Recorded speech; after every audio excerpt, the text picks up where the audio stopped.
राति 10 बजेसम्म पनि पर्खेर माला लगाइदिनु भएको छ। एक ठाउँमा लगाइदिएको होइन, मलाई ओडामा जाँदा सबै ठाउँमा जाँदा चाहिँ लाली गुराँसको माला, भोटुकको माला, लालुपातेको माला, सयपत्रीको माला, मकैको माला, विभिन्न खालका मालाहरू लगाइदिनु भएको छ। र मलाई लाग्छ देशभरिमा मलाई जति निर्वाचन अगाडि माला लगाइदिएको उम्मेद्वार अर्को कोही छैन जस्तो मलाई लाग्छ।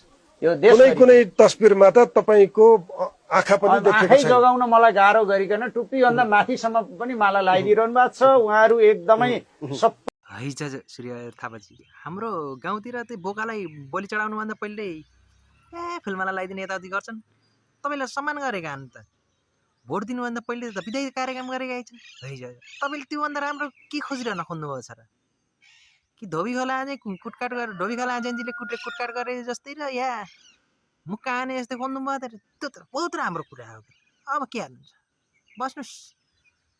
भोटुका गेडा निकाल्दै खाँदै मकैको घोगा सडाउँदै खाँदै गर्नुहोस्। है लाली गुराँस ठाउँ कहाँ लाएर बस्नुहोस् अब।